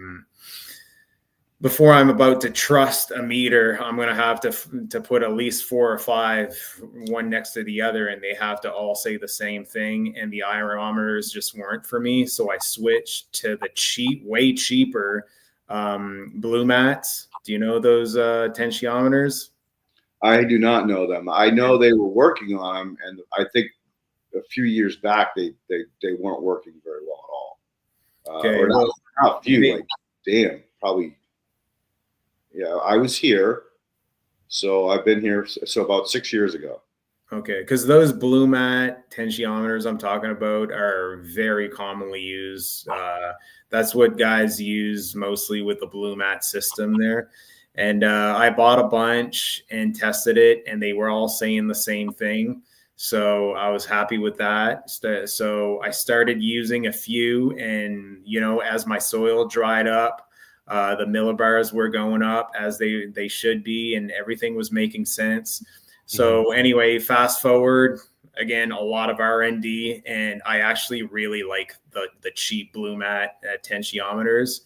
That really helps me a lot. So I keep, in general, the reading on my Blue Mat is I keep it between 50 and 70.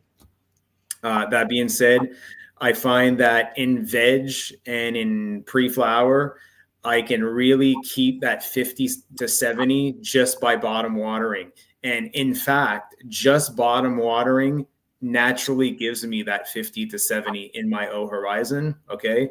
But when I get deeper into flower, mid flower, and my plants are really drinking a lot, I can't keep that 50 to 70 just by bottom watering. Maybe if I would let the bottom just soak most of the day, just always keep watering it, which I'm not that comfortable with. It shouldn't be an issue because, as we know, there's no organic matter in the E horizon, so no anaerobic issues.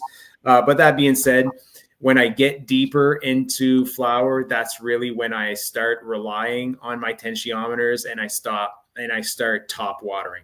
So I would say early grow, bottom watering, giver, but later in the grow, get some Blue Mats and go with the Blue Mats. What's really important if you're going to use those tensiometers is that you have to replenish the water constantly. I don't know why it happens, but the water in the tube quickly starts going down. And when the tube isn't completely full, it's going to give you a false reading. Okay, so every Monday morning we get into the shop and we replenish our tensiometers, and we're on top of it. It works great. It actually made me realize why I was having parts of my canopy that was underperforming a little bit. And it's really hard to have a perfect environment everywhere. So the plants were shorter because the beds weren't watered enough in the first 3 weeks of flower. So the first 3 weeks of flower, very, very important that you keep your moisture between 50 and 70. Later in flower, you can give it more drybacks. I've never seen real advantages. So yeah, that's is that 50 to 70%, or is that a point value? No, it's is it centibars or millibars? I'm not sure. One or the two. I think it's millibars, but so okay. So it's not a percentage, is what I'm getting at. A percentage that I don't know what that is. So basically, in theory, in nature, if you can grab some soil and squeeze it as hard as you can, and you get a little bit of water between your fingers, supposedly that's around 50%. Now, people's grips are different, so you got to kind of take that with a grain of salt.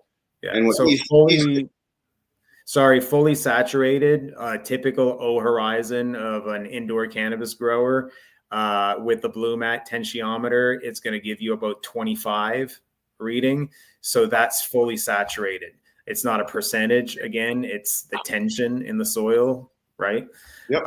So 25 is too much. You want to be around 50 in my opinion.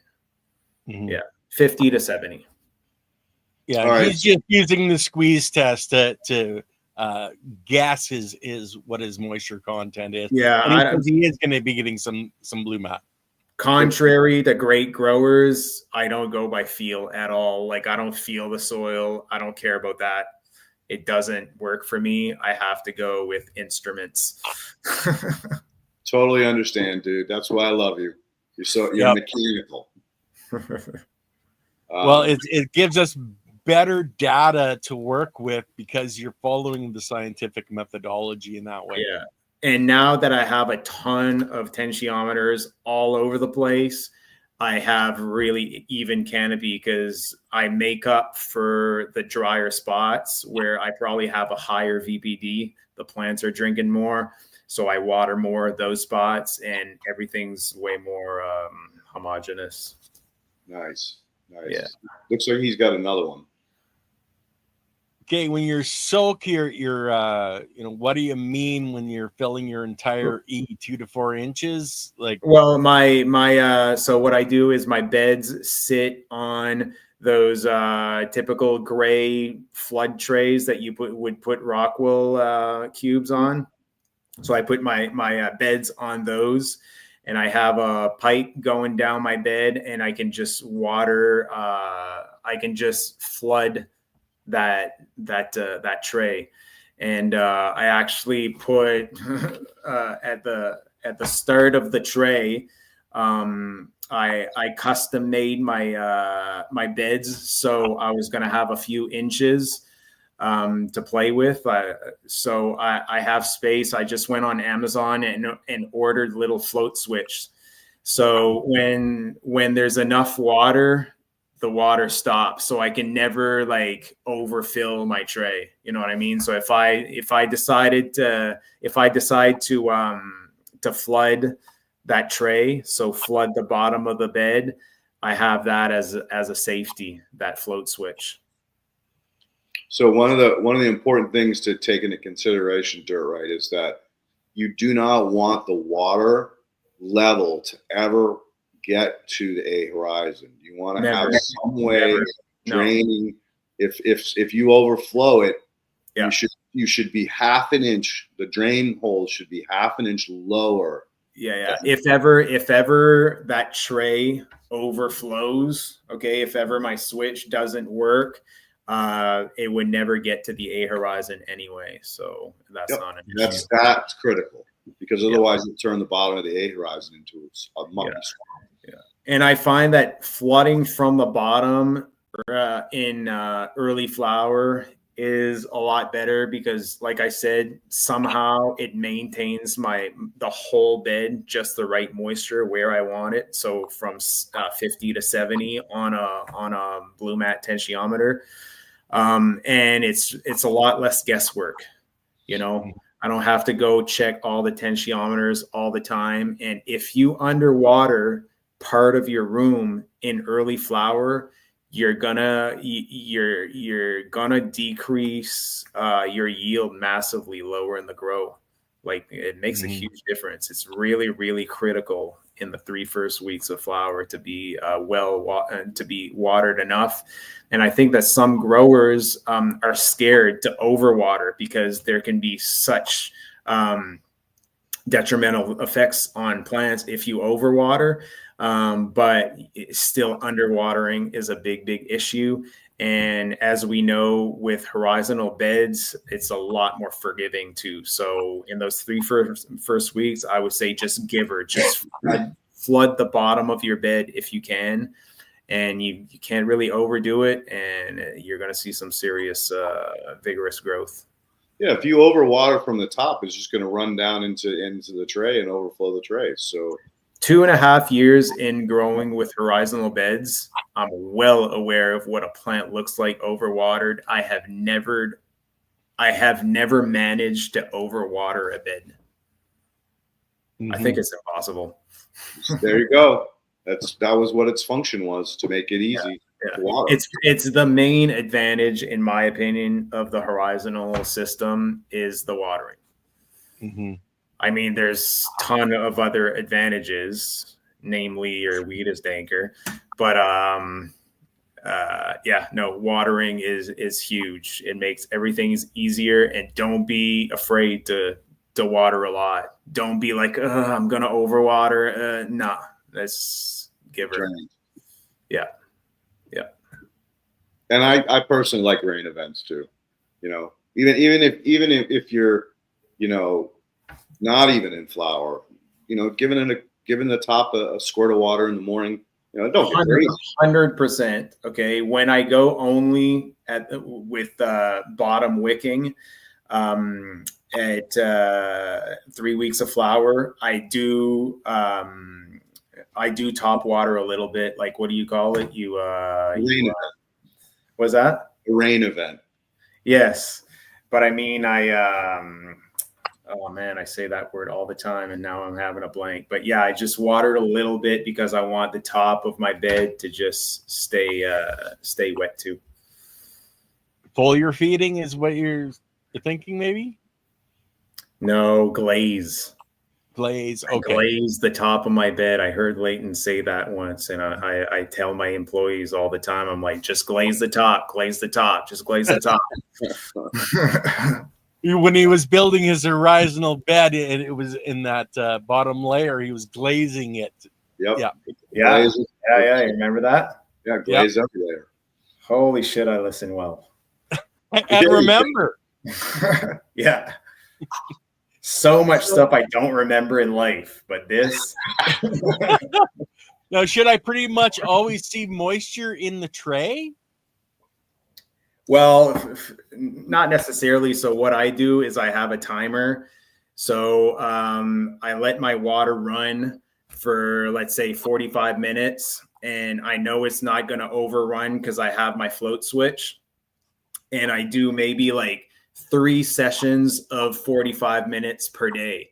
So like the bed can wick it all up. And then if it's completely dry on the next 45-minute session, it will flood again. And if it's already flooded, well, it won't. And that said, like I always get back in the morning and it's dry. Like I want to be comfortable getting back in the morning. It's still flooded, just stagnant water. So yeah, it's kind of a feel thing where you feel like, okay, how much water can it wick up before I saturate it? And then you kind of stop when it's saturated, and you let it wick up till the next day. So you're watering 3 times in the day? When I'm bottom watering, yes. Like I'll like I said, I'll just keep the water on for 45 minutes. Maybe it takes like 15 minutes to flood it, right? Mm-hmm. So after that 15 minutes, it stops because of the float switch. But if it was so dry that it goes down in that 45 minutes, well, it'll replenish again on its own with the float switch again. Mm-hmm. And then after that 45-minute watering session, Well, then maybe 2 or 3 hours later, well, the timer goes back on, and if the tray is dry, it will replenish it. You know what I mean? So it's just a way to be like hands off and know that everything's going to be fine. But during the day, like as much water as that bed can wick up, it will wick up, right? Mm-hmm. But it will give it a chance to wick everything, and by the next morning, it won't still be flooded, because I don't know if it would cause anything, but just letting stagnant water there constantly 24/7, I don't know that it'd be the best. No, it's not beneficial. And one of the things that people don't understand, and I tell them to do this experiment, take a 5-gallon bucket, fill it half full of sand, take a gallon jug of water, pour it in, watch how many gallons of water that goes into that sand before you actually see the water on the surface. Yeah. Take the bucket, flip it upside down, smack it on the ground, make a sand castle on a tarp so that you're not going to lose any of the water. Watch how long that sand takes to dry out. It will blow your mind. So like first time that like I'm in pre-flower. So let's say I'm in the week 2 of flower. The first time that I'll really flood those trays, because the first week of flower, honestly, I go more with the tensiometers because I really want to make sure that the roots that are on the top really have the water they need. So I kind of baby the beds that way the first week. But the second week, I really start hitting it with the bottom water. So it's really impressive how much water it'll take the first watering. Like Leighton said, because all that sand in the bottom, it can really take a lot. And you realize there how there's a possibility, a potential of underwatering too. You might underestimate how much that bed can take a lot of water. And huge beds, 18 inches deep. It's really impressive how, when your plants are really performing mid-flower, how much those plants are able to suck out of that bed. I've heard something that really surprised me was Green Life Production. What's the name of that guy again? No, not Jeremy. I know who you're talking about. Yeah, so he said that he only waters twice a week on a podcast that he did with you, like probably like 5 years ago, talking about remember and shit. And I'm really surprised that he can just saturate his bed twice a week. If he still does that, I don't know.